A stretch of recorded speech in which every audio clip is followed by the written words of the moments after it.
Hello दोस्तों, GK Alex study में आपका स्वागत है। दोस्तों, किरण पब्लिकेशन की तरफ से बिहार पुलिस मध्य निषेध कक्षपाल चलंत दस्ता सिपाही भर्ती प्रैक्टिस सेट आया है, जिसमें कुल 22 प्रैक्टिस सेट है। दोस्तों, इसका 13 प्रैक्टिस सेट करा दी है और ये 14 नंबर का प्रैक्टिस सेट है। दोस्तों, इसके पहले एडुटेरिया का जो 15 प्रैक्टिस सेट आया था मध्य निषेध का ही, उसका पूरा करा दिए हैं। उसका प्लेलिस्ट बना दिया है, नीचे डिस्क्रिप्शन में लिंक दिया है, तो जाकर जरूर देखें। और दोस्तों, रुकमनी का भी वॉल्यूम 2 का पूरा करा दिए हैं, वॉल्यूम 1 भी करा दिए हैं, तो जाकर देख लें। और दोस्तों, इसका सारा पीडीएफ आपको टेलीग्राम पे मिल जाएगा, तो टेलीग्राम से भी जुड़ जाए, उसका भी लिंक दिया हुआ है। तो चलिए शुरू करते हैं सेट नंबर 14। दोस्तों, इसमें क्वेश्चन नंबर 36 तक दिया है, हिंदी, इंग्लिश, मैथ और रीजनिंग। इसलिए हम लोग पहले क्वेश्चन नंबर 36 मतलब 35 तक दिया है, मैथ, हिंदी, रीजनिंग, मैथ और इंग्लिश। उसके बाद जीके जीएस क्वेश्चन नंबर 36 से शुरू किया है। तो हम लोग पहले जीके जीएस को देख लेंगे, क्योंकि इसमें जीके जीएस ज़्यादा पूछा जाता है। उसके बाद हम लोग हिंदी, इंग्लिश, मैथ और रीजनिंग को देखेंगे। तो चलिए शुरू करते हैं क्वेश्चन नंबर 36 से। दिया हुआ है कि हमारा क्वेश्चन है कि गुजरात के वाघेला राजवंश का वह अंतिम शासक कौन था जिसकी हार के बाद अलाउद्दीन खिलजी को राज दिया गया था। तो इसका आंसर हो जाएगा ऑप्शन 3, करण देव। गुजरात के वाघेला राजवंश का वह अंतिम शासक कौन था जिसकी हार के बाद अलाउद्दीन खिलजी को राज दिया गया, तो करण देव। नेक्स्ट है क्वेश्चन नंबर 37। डैश को अमृतसर में स्थित हर मंदिर साहिब गुरुद्वारे स्वर्ण मंदिर के सुनहरे सौंदर्यकरण के लिए जाना जाता है। तो इसका आंसर हो जाएगा ऑप्शन 2, रंजीत सिंह को अमृतसर में स्थित हरमंदिर साहिब गुरुद्वारे स्वर्ण मंदिर के सुनहरे सौंदर्य के लिए जाना जाता है। नेक्स्ट है क्वेश्चन नंबर 38। बोल रहा है कि मांग में कमी और आपूर्ति में वृद्धि का संतुलन कीमत पर क्या प्रभाव पड़ेगा। तो इसका आंसर हो जाएगा ऑप्शन 1, संतुलन मूल्य घट जाएगा। मांग में कमी और आपूर्ति में वृद्धि का संतुलन कीमत पर क्या प्रभाव पड़ेगा, तो संतुलन मूल्य घट जाएगा। नेक्स्ट है क्वेश्चन नंबर 39। दोस्तों, आप लोग एडुटेरिया का जरूर देखें और रिवीजन भी कर दें। दोस्तों, काफ़ी अच्छा क्वेश्चन दिया, उसका पूरा 15 सेट करा दिए हैं। दिया हुआ है कि निम्नलिखित में से पॉपुलर चैम्बर किसे कहा जाता है। तो इसका आंसर हो जाएगा ऑप्शन 3, लोकसभा को। निम्नलिखित में से पॉपुलर चैम्बर किसे कहा जाता है, तो लोकसभा को। नेक्स्ट है क्वेश्चन नंबर 40। दिया हुआ है कि पूंजीगत व्यय या राजस्व घाटे में पर्याप्त वृद्धि के कारण डैश होता है। तो इसका आंसर हो जाएगा ऑप्शन 2, राजकोषीय घाटा। पूंजीगत व्यय और राजस्व घाटे में पर्याप्त वृद्धि के कारण राजकोषीय घाटा होता है। नेक्स्ट है क्वेश्चन नंबर 41। दिया हुआ है कि भारत के संविधान के कौन से अनुच्छेद में यह प्रावधान किया गया है कि प्रत्येक राज्य में एक राज्यपाल होगा। तो इसका आंसर हो जाएगा ऑप्शन 2, अनुच्छेद 153। भारत के संविधान के कौन से अनुच्छेद में यह प्रावधान किया गया है कि प्रत्येक राज्य में एक राज्यपाल होगा, तो अनुच्छेद 153 में। नेक्स्ट है क्वेश्चन नंबर 42। वर्ष डैश में मराठों द्वारा ब्रिटिशों को किए गए आत्मसमर्पण से मराठा साम्राज्य का अस्तित्व समाप्त हो गया, जिससे तीसरा एंग्लो मराठा युद्ध भी समाप्त हुआ। तो इसका आंसर हो जाएगा ऑप्शन 3, 1818।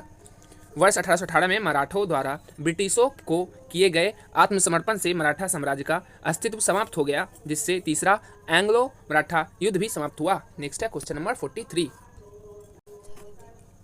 दिया हुआ है कि क्वेश्चन नंबर 43 में भारत के किस राज्य में सबसे लंबी मुख्य भूमि तट रेखा है। तो इसका आंसर हो जाएगा ऑप्शन 1, गुजरात। भारत के किस राज्य में सबसे लंबी मुख्य भूमि तट रेखा है, तो गुजरात। नेक्स्ट है क्वेश्चन नंबर 44। द्वितीय विश्व युद्ध के दौरान कोहिमा और इम्फाल की लड़ाई किस वर्ष में लड़ी गई थी। तो इसका आंसर हो जाएगा ऑप्शन 4, 1944 में द्वितीय विश्व युद्ध के दौरान कोहिमा और इम्फाल की लड़ाई किस वर्ष में लड़ी गई थी, तो 1944 में। नेक्स्ट है क्वेश्चन नंबर 45। लोकसभा और राज्यसभा की संयुक्त बैठक की अध्यक्षता कौन करता है। इसका आंसर हो जाएगा ऑप्शन 1, लोकसभा के अध्यक्ष। लोकसभा और राज्यसभा की संयुक्त बैठक की अध्यक्षता कौन करता है, तो लोकसभा के अध्यक्ष। नेक्स्ट है क्वेश्चन नंबर 46। भारत के संविधान के किस अनुच्छेद के तहत राष्ट्रपति द्वारा एंग्लो इंडियन समुदाय के सदस्यों को लोकसभा में नामित किया जा सकता था। तो इसका आंसर हो जाएगा ऑप्शन 4, 331।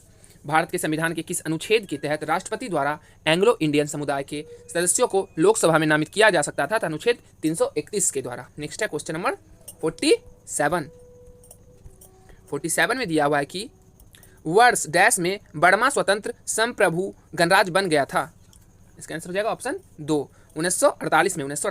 वर्ष 1948 में बर्मा स्वतंत्र संप्रभु गणराज्य बन गया था। नेक्स्ट है क्वेश्चन नंबर 48। दिया हुआ है कि गंगा नदी का उद्गम गंगोत्री ग्लेशियर से होता है और यह डैश में जाकर समाप्त हो जाती है। इसका आंसर हो जाएगा ऑप्शन 2, बंगाल की खाड़ी में गंगा नदी का उद्गम गंगोत्री ग्लेशियर से होता है और यह बंगाल की खाड़ी में जाकर समाप्त हो जाती है। नेक्स्ट है क्वेश्चन नंबर 49। 49 में दिया हुआ है जब राजकोषीय घाटा अधिक होता है तो क्या होता है? तो इसका आंसर हो जाएगा ऑप्शन 2, कीमतों पर कोई सीधा असर नहीं पड़ता। जब राजकोषीय घाटा अधिक होता है तो क्या होता है? कीमतों पर कोई सीधा असर नहीं होता है। नेक्स्ट है question number 50। Blood moon, blood moon शब्द का उपयोग किसके लिए किया जाता है? तो इसका आंसर हो जाएगा ऑप्शन 50 का ऑप्शन 3, चंद्र ग्रहण के लिए। चंद्र ग्रहण के लिए ब्लड मून शब्द का उपयोग किसके लिए किया जाता है? तो चंद्र ग्रहण के लिए। नेक्स्ट है क्वेश्चन नंबर 51। दिया हुआ मित्र मेला वर्ष डैश में वीर सावरकर द्वारा स्थापित एक क्रांतिकारी संगठन था। तो इसका आंसर हो जाएगा ऑप्शन 4, 1899 मित्र मेला वर्ष 1899 में वीर सावरकर द्वारा स्थापित एक क्रांतिकारी संगठन था। नेक्स्ट है क्वेश्चन नंबर 52। उत्पादन प्रक्रिया में उपयोग किए जाने वाले सभी मूर्त संसाधनों जैसे कच्चा माल और श्रम के मूल्य को क्या कहा जाता है? तो इसका आंसर हो जाएगा ऑप्शन 1, वास्तविक लागत। वास्तविक लागत। उत्पादन प्रक्रिया में उपयोग किए जाने वाले सभी मूर्त संसाधनों जैसे कच्चा माल और श्रम के मूल्य को क्या कहा जाता है? तो वास्तविक लागत। नेक्स्ट है क्वेश्चन नंबर 53। दिया हुआ है कि निम्नलिखित में से किसे कायद ए आजम नाम दिया गया था? इसका आंसर हो जाएगा ऑप्शन 4, मोहम्मद अली जिन्ना को। मोहम्मद अली जिन्ना को निम्नलिखित में से किसे कायद ए आजम नाम दिया गया था? तो मोहम्मद अली जिन्ना को। नेक्स्ट है क्वेश्चन नंबर 54। दिया हुआ है कि एक ऐसा बाजार जिसमें तैयार माल या सेवा खरीदी और बेची जाती है उसे क्या कहा जाता है? तो 54 का आंसर हो जाएगा ऑप्शन 4, प्रोडक्ट बाजार। प्रोडक्ट बाजार। एक ऐसा बाजार जिसमें तैयार माल या सेवा खरीदी और बेची जाती है उसे क्या कहा जाता है? तो प्रोडक्ट बाजार। नेक्स्ट है क्वेश्चन नंबर 55। 55 में दिया हुआ है कि अफीम युद्ध, गलत हो गया भाई, दिया हुआ कि अफीम युद्ध अंग्रेजों और किसके बीच लड़े गए थे? तो इसका आंसर हो जाएगा 55 का ऑप्शन ए, चीन के बीच। चीन के बीच अफीम युद्ध किसके बीच लड़े गए थे? तो चीन के। अफीम युद्ध अंग्रेजों और चीन के बीच लड़े गए थे। नेक्स्ट है क्वेश्चन नंबर 56। 56 थोड़ा छोटा कर देते हैं। दिया हुआ है कि 56 में लोकसभा में कार्य संचालन और आचरण की नियमावली का नियम डैश संसद भवन के समक्ष औपचारिक प्रस्ताव पेश किए जाने से संबंधित नहीं है, इसलिए इस नियम के तहत मामलों पर चर्चा के बाद मतदान नहीं हो सकता। फिर से एक बार पढ़ देते दोस्तों। लोकसभा में कार्य संचालन और आचरण की नियमावली का नियम डैश संसद भवन के समक्ष औपचारिक प्रस्ताव पेश किए जाने से संबंधित नहीं है, इसलिए इस नियम के तहत मामलों पर चर्चा के बाद मतदान नहीं हो सकता। तो इसका आंसर हो जाएगा ऑप्शन 56 का आंसर हो जाएगा ऑप्शन 4, 193। नेक्स्ट है क्वेश्चन नंबर 57। दिया हुआ है सर थॉमस रो ने इंग्लैंड के राजा के राजदूत के रूप में मुगल शासक डैश के दरबार में को दौरा किया था। तो इसका आंसर हो जाएगा option 2, Jahangir. Sir Thomas Roe ने इंग्लैंड के राजा के राजदूत के रूप में मुगल शासक जहांगीर के दरबार में को दौरा किया था। नेक्स्ट है क्वेश्चन नंबर 58। 58 में दिया हुआ निम्नलिखित में से दुनिया का सबसे गहरा तंग नदी घाटी कौन सी है? तो इसका आंसर हो जाएगा ऑप्शन 58 का option A, Kali Gandaki gorge. निम्नलिखित में से दुनिया में सबसे गहरी तंग नदी घाटी कौन सी है? तो काली गंडकी गॉर्ज। नेक्स्ट है क्वेश्चन नंबर 59। निम्नलिखित में से पाकिस्तान का सबसे लंबी नदी कौन सी है जो मानसरोवर झील से निकलती है? तो इसका आंसर हो जाएगा ऑप्शन 1, सिंधु नदी। निम्नलिखित में से पाकिस्तान की सबसे लंबी नदी कौन सी है जो मानसरोवर झील से निकलती है? तो सिंधु नदी। नेक्स्ट है क्वेश्चन नंबर 60 थोड़ा छोटा कर देते हैं। 60 में दिया हुआ है कि चट्टानों का वह वैज्ञानिक अध्ययन जिसमें उनके संगठन, बनावट और संरचना, उनकी उपस्थिति और वितरण तथा भौतिक रासायनिक स्थितियों से संबंधित उनकी उत्पत्ति पर विचार किया जाता है, उसे क्या कहते हैं? फिर से एक बार पढ़ देते हैं। चट्टानों का वह वैज्ञानिक अध्ययन जिसमें उनके संगठन, बनावट और संरचना, उनकी उपस्थिति और वितरण तथा भौतिकी रासायनिक स्थितियों से संबंधित उनकी उत्पत्ति पर विचार किया जाता है, उसे क्या कहते हैं? तो इसका आंसर हो जाएगा ऑप्शन 4, सेल विज्ञान कहते हैं, सेल विज्ञान। नेक्स्ट दोस्तों, यहाँ से विज्ञान का क्वेश्चन शुरू हो रहा है, तो अब इसको देख लेते हैं। क्वेश्चन नंबर 61 में दिया हुआ है कि ज्वालामुखी विस्फोट में निम्नलिखित में से कौन सी गैस लगातार सर्वाधिक मात्रा में दिखाई देती है? तो इसका आंसर हो जाएगा ऑप्शन 1, जलवाष्प। ज्वालामुखी विस्फोट में निम्नलिखित में से कौन सी गैस लगातार सर्वाधिक मात्रा में दिखाई देती है? तो जलवाष्प। नेक्स्ट है क्वेश्चन नंबर 62। दिया हुआ है कि उस एकमात्र धातु का नाम बताएं जो जीवाणुरोधी होता है। तो इसका आंसर हो जाएगा ऑप्शन 3, ताम्र यानी कॉपर। उस एकमात्र धातु का नाम बताएं जो जीवाणुरोधी होता है, ताम्र यानी कॉपर। नेक्स्ट है क्वेश्चन नंबर 63। निम्नलिखित में से कौन सी आहार नलिका है? तो इसका आंसर हो जाएगा ऑप्शन 4, ग्रास नली, इसोफेगस, इसोफेगस निम्नलिखित में से कौन सी आहार नलिका? तो ग्रास नली। नेक्स्ट है क्वेश्चन नंबर 64। दिया हुआ है कि वायुमंडल के उच्च स्तर ओजोन ऑक्सीजन अणुओं पर आधारित डैश का एक उत्पाद है। तो इसका आंसर हो जाएगा option 2, UV radiation. UV radiation वायुमंडल के उच्च स्तर ओजोन ऑक्सीजन अणुओं पर आधारित यूवी रेडिएशन का एक उत्पाद है। नेक्स्ट है क्वेश्चन नंबर 65। दिया हुआ है कि पहले इलेक्ट्रॉन कोष जो नाभिक के निकटतम होता है में कभी भी n इलेक्ट्रॉनों से अधिक नहीं होते हैं, जहां n डैश के बराबर होता है। तो इसका आंसर हो जाएगा ऑप्शन 2, 2 2 2। पहले इलेक्ट्रॉन कोष जो नाभिक के निकटतम होता है में कभी भी n इलेक्ट्रॉनों से अधिक नहीं होता है, जहां n 2 के बराबर होता है। नेक्स्ट है क्वेश्चन नंबर 66। क्वेश्चन नंबर 66 में दिया है निम्नलिखित में से किसका गलनांक अल्पतम होता है? अल्पतम होता है। तो इसका आंसर हो जाएगा ऑप्शन 4, टीन का। टीन का किसका गलनांक अल्पतम होता है? तो टीन का। नेक्स्ट है क्वेश्चन नंबर 67। निम्नलिखित में से किस वैज्ञानिक ने केवलर का आविष्कार किया था? तो इसका आंसर हो जाएगा ऑप्शन 3, स्टेफनी लुइस कोवोलेक। किस वैज्ञानिक ने केवलर का आविष्कार किया था? तो स्टेफनी लुइस कोवोलेक। नेक्स्ट है क्वेश्चन नंबर 68। कांच में से हरा रंग हटाने के लिए निम्नलिखित में से किस पदार्थ का प्रयोग किया जाता है? तो इसका आंसर हो जाएगा ऑप्शन 68 का आंसर हो जाएगा ऑप्शन 4। 4 में दिया है दोस्तों, क्या 4 में दिया हुआ है कि मैग्नीज डाइऑक्साइड। मैग्नीज डाइऑक्साइड फिर से एक बार देख लेते हैं। दिया हुआ है कि क्वेश्चन नंबर 68 में कांच में हरा रंग हटाने के लिए निम्नलिखित में से किस पदार्थ का उपयोग किया जाता है? तो किसका किया जाता है? मैग्नीज डाइऑक्साइड का। मैग्नीज डाइऑक्साइड का। नेक्स्ट है क्वेश्चन नंबर 69। स्कैंडियम के कितने समस्थानिक होते हैं? स्कैंडियम के कितने समस्थानिक होते हैं? तो 4, 13 समस्थानिक होते हैं। 13 समस्थानिक होते हैं। स्कैंडियम के कितने समस्थानिक होते हैं? तो 13। नेक्स्ट है क्वेश्चन नंबर 70। जर्कोनियम का परमाणु द्रव्यमान कितना होता है? तो 70 का आंसर हो जाएगा ऑप्शन 3, 91.22। 91.22 जर्कोनियम का परमाणु द्रव्यमान कितना होता है? तो 91.22%। 91.22। नेक्स्ट है क्वेश्चन नंबर 71। दिया हुआ है निम्नलिखित में से कौन सा विसंवाहक उष्मारोधी नहीं है? तो कौन सा नहीं है? तो इसका आंसर हो जाएगा ऑप्शन ए, यसद। यसद यानी पाड़ा उष्मारोधी नहीं है, जबकि सूखा कागज, सीसा, इबोनाइट, सूखा कागज, सीसा, इबोनाइट ये सभी उष्मारोधी है। नेक्स्ट है क्वेश्चन नंबर 72। एक लेंस की क्षमता -2.0 D है, यहाँ D किसके लिए प्रयुक्त हुआ है? तो इसका आंसर हो जाएगा ऑप्शन 3, डायोप्टर के लिए। डायोप्टर के लिए एक लेंस की क्षमता -2.0 D है, यहाँ D किसके लिए प्रयुक्त हुआ? तो डायोप्टर के लिए। नेक्स्ट है क्वेश्चन नंबर 73। निम्नलिखित में से किसका अपवर्तनांक क्राउन ग्लास के निकटतम है? इसका आंसर हो जाएगा ऑप्शन 4, कनाडा गुल मेहंदी। किसका अपवर्तनांक क्राउन ग्लास के निकटतम है? तो कनाडा गुल मेहंदी। नेक्स्ट है क्वेश्चन नंबर 74। निम्नलिखित में से कौन सा धनायन कैटायन है?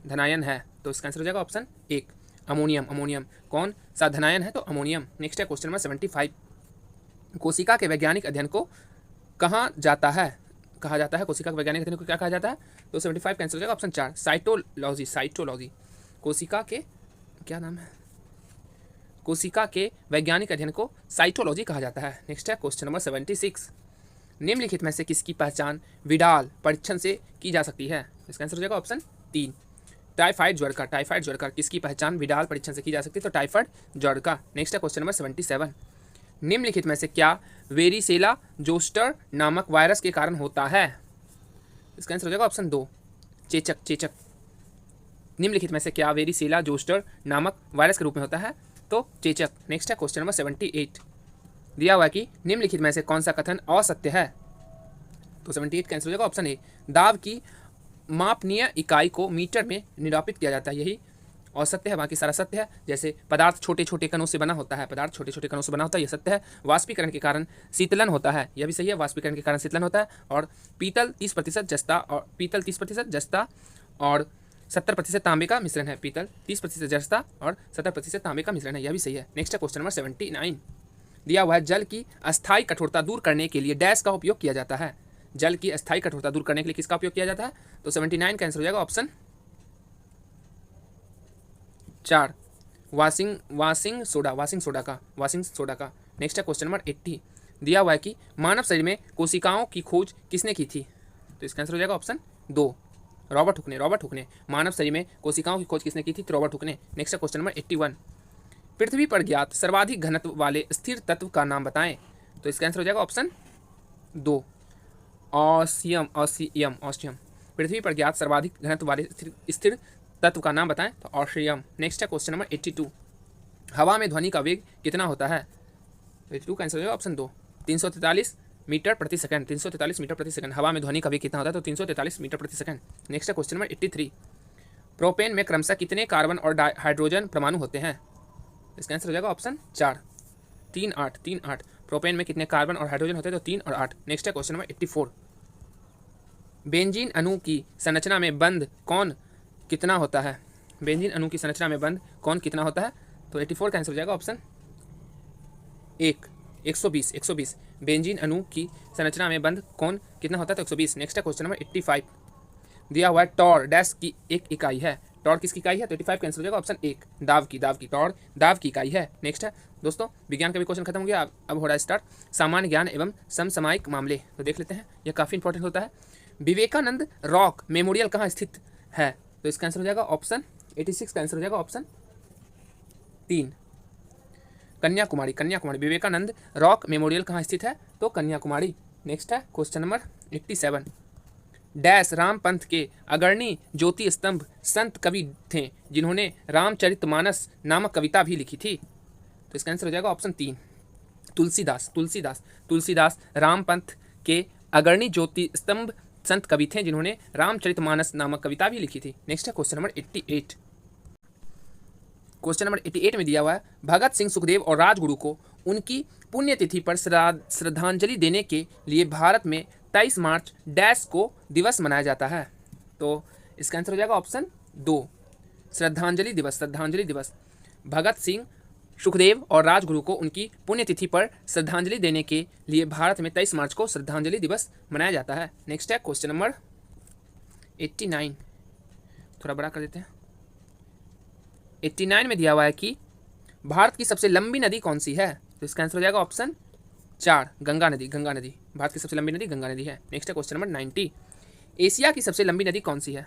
तो एशिया की सबसे लंबी नदी का नाम क्या है? तो ऑप्शन 4, यांगत्जी नदी। एशिया की सबसे लंबी नदी यांगत्जी नदी है। नेक्स्ट है क्वेश्चन नंबर 91, कृष्णा नदी पर अलमाट्टी बांध किन राज्यों के बीच विवाद का विषय था? तो इसका आंसर हो जाएगा ऑप्शन 1, कर्नाटक और आंध्र प्रदेश। कृष्णा नदी पर अलमट्टी बांध किन राज्यों के बीच विवाद का विषय था? तो कर्नाटक और आंध्र प्रदेश। नेक्स्ट है क्वेश्चन नंबर 92, पूर्वोत्तर भारत में स्थानांतरण कृषि को डैश के रूप में भी जाना जाता है। तो इसका आंसर हो जाएगा ऑप्शन 3, झूम कृषि। पूर्वोत्तर भारत में स्थानांतरण कृषि को झूम के रूप में भी जाना जाता है। नेक्स्ट है क्वेश्चन नंबर 93, एक तरफ श्रीनगर और दूसरी तरफ कारगिल और लेह के बीच डैश एक महत्वपूर्ण सड़क संपर्क है। तो इसका आंसर हो जाएगा ऑप्शन 3, जोजिला। एक तरफ श्रीनगर और दूसरी तरफ कारगिल और लेह के बीच जोजिला एक महत्वपूर्ण सड़क संपर्क है। नेक्स्ट है क्वेश्चन नंबर 94 में दिया हुआ है कि एशियाई खेल जिसे एशियाड के नाम से भी जाना जाता है, प्रत्येक वर्ष डैश में आयोजित की जाने वाली एशिया भर के एथलीटों के बीच एक बहु खेल कूद प्रतियोगिता है। तो इसका आंसर हो जाएगा ऑप्शन 2, 4। एशियाई खेल एक एशियाड के नाम से भी जाना जाता है, प्रत्येक 4 वर्ष में आयोजित की जाने वाली एशिया भर के एथलीटों के बीच एक बहु खेल कूद प्रतियोगिता है। नेक्स्ट है क्वेश्चन नंबर 95 में दिया हुआ है कि विशेष ओलंपिक खेलों का आयोजन प्रत्येक डैश वर्ष में किया जाता है। यह समावेशन की एक नई दुनिया बनाने वाले लोगों का वैश्विक आंदोलन है, जिसमें प्रत्येक व्यक्ति को उसकी क्षमता या विकलांगता की परवाह किए बिना शामिल किया जाता है। तो इसका आंसर हो जाएगा ऑप्शन 2। विशेष ओलंपिक खेलों का आयोजन प्रत्येक 2 वर्ष में किया जाता है। यह समावेशन की एक नई दुनिया बनाने वाला लोगों का वैश्विक आंदोलन है, जिसमें प्रत्येक व्यक्ति को उसकी क्षमता या विकलांगता की परवाह किए बिना शामिल किया जाता है। नेक्स्ट है क्वेश्चन नंबर 96 में दिया हुआ है कि किस भारतीय प्रधानमंत्री ने इंदिरा गांधी को पीछे छोड़ते हुए दूसरे सबसे लंबे कार्यकाल वाले प्रधानमंत्री का स्थान प्राप्त किया? तो 96 का आंसर हो जाएगा ऑप्शन 3, नरेंद्र मोदी। इस भारतीय प्रधानमंत्री ने इंदिरा गांधी को पीछे छोड़ते हुए दूसरे सबसे लंबे कार्यकाल वाले प्रधानमंत्री का स्थान प्राप्त किया? तो नरेंद्र मोदी। नेक्स्ट है क्वेश्चन नंबर 97। 97 में दिया हुआ है कि संयुक्त राष्ट्र सुरक्षा परिषद ने सभी 15 सदस्यों की सर्वसम्मति से कौन सा प्रस्ताव पारित किया है? तो 97 कैंसिल हो जाएगा, ऑप्शन एक। प्रस्ताव 2788, प्रस्ताव 2788। संयुक्त राष्ट्र सुरक्षा परिषद ने सभी 15 सदस्यों की सर्वसम्मति से कौन सा प्रस्ताव पारित किया है? तो प्रस्ताव 2788। नेक्स्ट है क्वेश्चन नंबर 98। 98 में दिया हुआ है कि विश्व बैंक के अनुसार दुनिया की सबसे समान समाजों में भारत का स्थान क्या है? तो इसका आंसर हो जाएगा 98 का ऑप्शन चौथा। विश्व बैंक के अनुसार दुनिया के सबसे समान समाजों में भारत का स्थान चौथा है। नेक्स्ट है क्वेश्चन नंबर 99। समुद्री वित्त पोषण शिखर सम्मेलन 2025 कहाँ आयोजित किया गया था? तो 99 का आंसर हो जाएगा ऑप्शन 2, नई दिल्ली में। नई दिल्ली में समुद्री वित्त पोषण शिखर सम्मेलन 2025 कहाँ आयोजित किया गया था? तो नई दिल्ली में। नेक्स्ट है क्वेश्चन नंबर 100। दिया हुआ है 128 वर्ष के बाद क्रिकेट को किस आगामी ओलंपिक खेल में शामिल किया जाएगा? तो 100 का आंसर हो जाएगा ऑप्शन 4, लॉस एंजलिस। वर्ष 128 वर्षों के बाद क्रिकेट को किस आगामी ओलंपिक खेल में शामिल किया जाएगा? तो लॉस एंजलिस। नेक्स्ट दोस्तों, हम लोग का जीके जीएस क्वेश्चन कंप्लीट हो गया। अब तो देख लेते हैं इंग्लिश, हिंदी, मैथ और रीजनिंग को। तो क्वेश्चन नंबर 1 से शुरू होता है, इसको जल्दी ही देख लेंगे। देख लीजिए, यही से होगा शुरू, पहले हिंदी का है। तो दिया हुआ है कि सब में व्याप्त रहने वाला वाक्यांश के लिए इनमें से उपयुक्त शब्द कौन सा है? तो इसका आंसर हो जाएगा 1 का ऑप्शन 4, सर्वव्यापी। नेक्स्ट है क्वेश्चन नंबर 2। महत्व में कौन सा प्रत्यय है? तो इसका आंसर हो जाएगा ऑप्शन 3, तत्व। नेक्स्ट है क्वेश्चन नंबर 3 में दिया हुआ कि इनमें से कौन सा शब्द लक्ष्मी का पर्यायवाची नहीं है? तो लक्ष्मी का पर्यायवाची नहीं है, तो 3 का ऑप्शन ए, भारती लक्ष्मी का पर्यायवाची नहीं है। नेक्स्ट है क्वेश्चन नंबर 4। दिया हुआ है इस चिन्ह को क्या कहा जाता है? क्या कहा जाता है इस चिन्ह को? तो ऑप्शन 4 का 2, अर्धविराम। इस चिन्ह को अर्धविराम कहा जाता है। नेक्स्ट है क्वेश्चन नंबर 5। दिया हुआ है कि मंझन की एकमात्र ज्ञात रचना है। तो इसका आंसर हो जाएगा 5 का ऑप्शन 1, मधुमालती। मंथन की एकमात्र ज्ञात रचना है मधुमालती। नेक्स्ट है क्वेश्चन नंबर 6। पंचामृत में इनमें से कौन सा समास है? तो इसका आंसर हो जाएगा 6 का ऑप्शन 2, द्विगु समास। नेक्स्ट है क्वेश्चन नंबर 7। इनमें से शुद्ध वाक्य कौन सा है? तो 7 का आंसर हो जाएगा ऑप्शन 3, मैंने पुस्तक पढ़ी। नेक्स्ट है क्वेश्चन नंबर 8। दिया हुआ है कि परंपरा का मूल्यांकन किसकी कृति है?